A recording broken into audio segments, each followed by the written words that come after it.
Hello student, आज जो हम डिस्कस करेंगे वो है case study topic. Board exam में आपके 4 मार्क्स की 3 केस स्टडी आएंगी और ओवरऑल इसका वेटेज है वो है 12 मार्क्स। तो जो केस स्टडी है वो आपके चैप्टर वाइज क्वेश्चन से ही आनी है। तो जो आज हम केस स्टडी करेंगे वो है चैप्टर आपका height and distance. Case study में जो आपकी एक स्टोरी बेस होती है उसके बाद मेन इंफॉर्मेशन होती है। तो आपको बिल्कुल भी इसमें डरने की बात नहीं कि बहुत लंबा हो जाता है क्वेश्चन। तो आपको मेन जो इंफॉर्मेशन है उसको रिगार्डिंग आपको क्वेश्चन कर देना। तो जो हमारी केस स्टडी है, Gadisar lake is located in the Jaisalmer district of Rajasthan. एक लेक है जो कहां पर है, राजस्थान में है। It was build by the king of Jaisalmer and the rebuilt by the Ghadi series. In 14th century, the lake has many chhatris. One of them is swan blue. मतलब उसके वहां पर एक लेक है, वहां पर काफी सारी बिल्डिंग बनी हुई है और उनके ऊपर क्या है, छतरी है, लेक के ऊपर है। उनका लेवल वाटर लेवल से थोड़ा अप है। ओके, फिर नीचे है आपकी observe the picture from a point A H in our from water level. The angle of elevation of top of chhatri B is 45 degree and the angle of dispersion of its reflection in water is 60 degree if the height of chhatri above water level is 10 meter है। और इसमें आपके दो part हैं, ए part और B part. ए part में जो है आपको draw a well level figure based on above information, जो आपको इंफॉर्मेशन दे रही है उसके रिगार्डिंग आपको डायग्राम बनाना है। और सेकंड में आपको find the height point A above the water level, जो आपके वाटर लेवल से एलिवेशन एंगल बना है वो आपको हाइट फाइंड करनी है। ओके, तो हम स्टार्ट करते हैं। सबसे पहले डायग्राम को डिस्कस करते हैं। तो ये डायग्राम बिल्कुल करेक्ट बना हुआ है, इसको एक्सप्लेन करते हैं कि डायग्राम बना कैसे। तो सबसे पहले आपको पहली लाइन पढ़नी है, from a point A is above from water level and the angle of elevation top of छतरी। कोई ए पॉइंट है, एलिवेशन मतलब नीचे से एंगल बन रहा है, और जो आपकी छतरी, कोई छतरी है वो है आपका बी पॉइंट, और जो एंगल बन रहा है वो आपका कितना बन रहा है, 45 डिग्री। तो 45 डिग्री बनना है एलिवेशन, ठीक है। बट जो ए पॉइंट है उसका भी कुछ ना कुछ क्या है, वाटर लेवल। मतलब जो वाटर लेवल है वो है यहां सपोज मान लो जैसे यहां पिलर है, इसके ऊपर से एंगल बना है 45 डिग्री। ओके, फिर ए पॉइंट से ही डिस्पर्जन हो रहा है और वो हो रहा है आपका सी पॉइंट पर रिफ्लेक्शन ऑफ लाइट।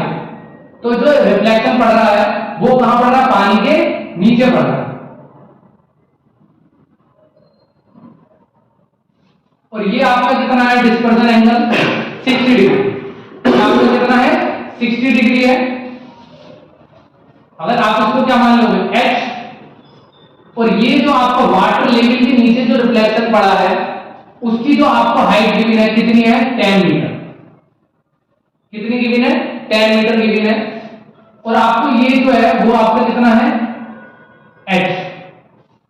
ओके, तो ये आपका 10 है, ये पिलर है, तो ये कितना होगा आपका 10 माइनस h। 10 माइनस h क्यों होगा, क्योंकि पूरा अगर आप देखो तो ये यहां पर है, ये ओवरऑल 10 होगा, ओवरऑल 10 होगा। इसमें से ये जो पिलर है इनके ऊपर से जो ये आपकी छतरी है ये है h, ओवरऑल 10 है। तो इस अगर हम इसको हटा दें h को तो ये कितनी आएगी हाइट, 10 माइनस h आ जाएगी। कितनी हाइट आ जाएगी आपकी, 10 माइनस h। ओके, आपका पहला जो ए पार्ट है उसमें आपको क्या करना है, ड्रॉ द डायग्राम करना है। और सेकंड पार्ट में आपको बताना find the height of the point A above the water level. आपको ये बताना है कि वाटर लेवल से ये जो है आपको h बताना है, ये कितने ऊपर से एंगल ऑफ एलिवेशन बन रहा है। तो ये आपका डायग्राम है, बिल्कुल ये यहां पर समझाया गया है आपको।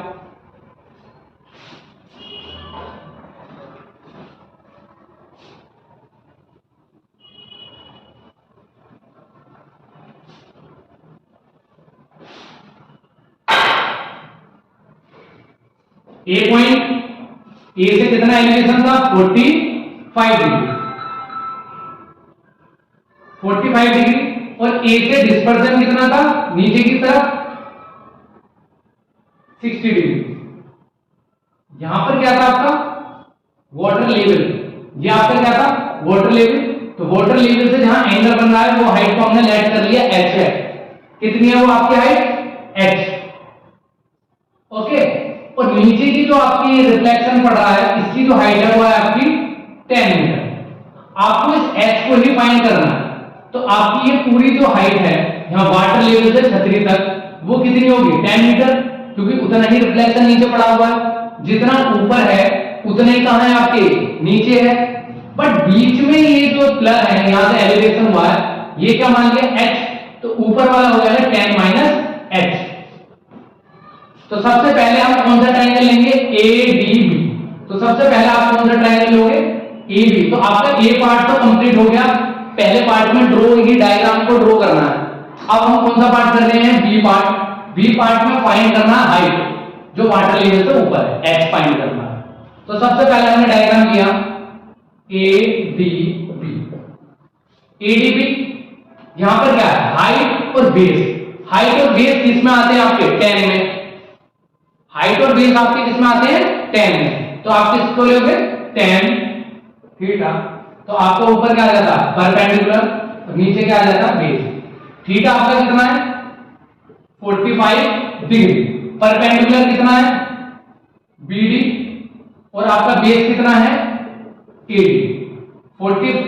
10 45 की वैल्यू क्या होती है 1, BD की वैल्यू कितनी है 10 माइनस h, और AD की वैल्यू क्या है सपोज कर लो x। क्या सपोज कर लो x। क्लियर हो गया कोई। ये x डिवाइड में उधर आकर मल्टीप्लाई, तो x की वैल्यू आ गई आपकी 10 माइनस h। तो इसको ऐसे रहने देंगे, इसको आगे जाकर हम यूज करेंगे। अब आपका दूसरा ट्रायंगल कौन सा है ADC। आपका दूसरा ट्रायंगल कौन सा है ADC। ADC में एक देखो AD ऊपर वाले के लिए भी बेस सेम और नीचे वाले के लिए भी क्या है बेस सेम है, दोनों के लिए बेस क्या है सेम। ADC यहां पर भी बेस और हाइट, बेस और हाइट का काम हो रहा है। तो हम क्या लेंगे 10। तो बच्चा थोड़ा कंफ्यूज हो जाता है कुछ क्वेश्चनों में हाइट एंड डिस्टेंस में आपका बेस और हाइट का यूज नहीं होता, तो उसमें साइन और कोस का भी यूज कर लेते हैं। बट यहां पर किसका यूज हो रहा है बेस और हाइट, तो इसमें हम किसका यूज करेंगे 10 थीटा, वही perpendicular upon base 10 theta. Theta नीचे वाले ट्रायंगल के लिए कितना है,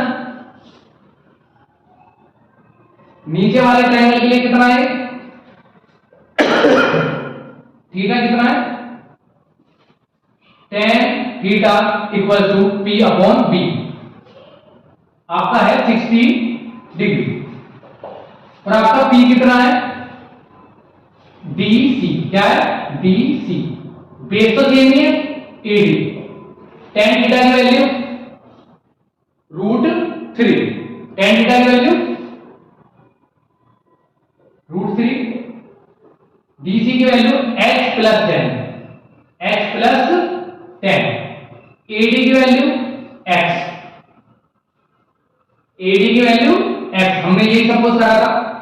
अब यहां पर भी हमें x दिखाई दे रहा है और यहां पर भी हमें x दिखाई दे रहा है, ये डिवाइड में जाकर multiply, put the value this equation, put the value x this equation. x की वैल्यू यहां पर क्या है 10 माइनस h, इसको हम कहां पुट कर देंगे x में। तो ये मतलब ये इसके मल्टीप्लाई में ये दोनों है तो ब्रैकेट आ जाएगा।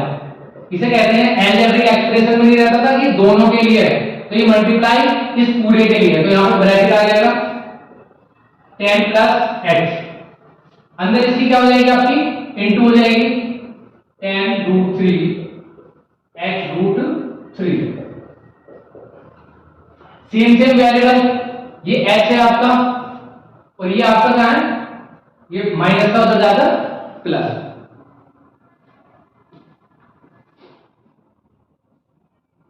तो ये तो आपका नोट हो गया होगा first part.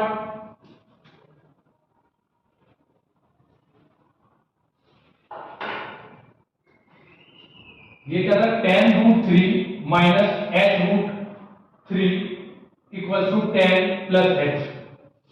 tan root 3 minus h root 3 equal to 10 plus h। ये माइनस का है उधर जाकर प्लस, ये प्लस का है इधर आकर minus.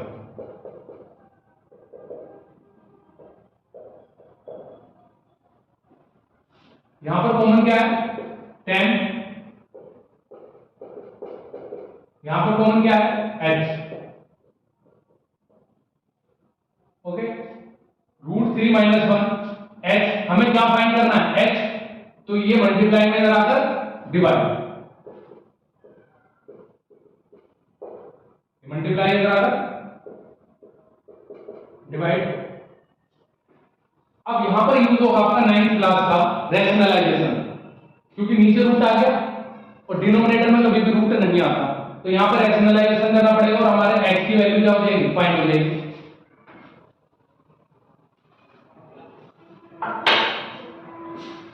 Ten plus into root 3 minus 1, root 3 minus 1। यहां पर कौन सी आइडेंटिटी बनी, एक बार माइनस एक बार plus, a square minus b square की आइडेंटिटी बन गई थी। ऊपर दोनों एक से हैं तो होल स्क्वायर बन गया, ऊपर क्या बन गया, होल स्क्वायर, नीचे a का स्क्वायर माइनस b का स्क्वायर, h हमारा ऐसे कैसे, रूट स्क्वायर तो कितना आ जाएगा आपका, 3 आ जाएगा,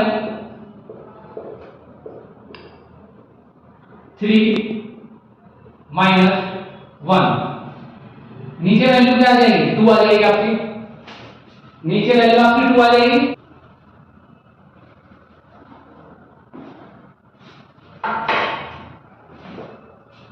ten root 3 minus 1, 3 minus 1 equal to h, तो 3 माइनस 1 क्या आ गया आपका, 2 आ गया।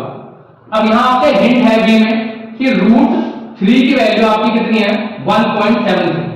यहां तो आप डायरेक्ट रख लो, अगर आप डायरेक्ट रखोगे तो 1.73 को अगर माइनस करोगे तो आपका आएगा 0.73, फिर आपको 73 का स्क्वायर करना पड़ेगा, तो उसमें टाइम लगेगा, बट आप इसको आइडेंटिटी के रूप में भी इसे ओपन कर सकते हो, दोनों तरीके से कर सकते हो। आइडेंटिटी क्या होती है, a का स्क्वायर प्लस b का स्क्वायर माइनस 2a b क्या है, रूट 3 का स्क्वायर आपका क्या हो जाएगा, 3 हो जाएगा, 3 प्लस 1, रूट 3 की वैल्यू कितनी आपकी, 1.73,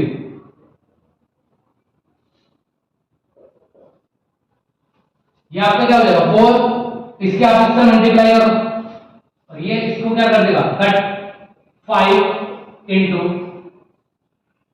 4 माइनस इसकी इससे इंटू करो, आपका आएगा 3.46, 3.46,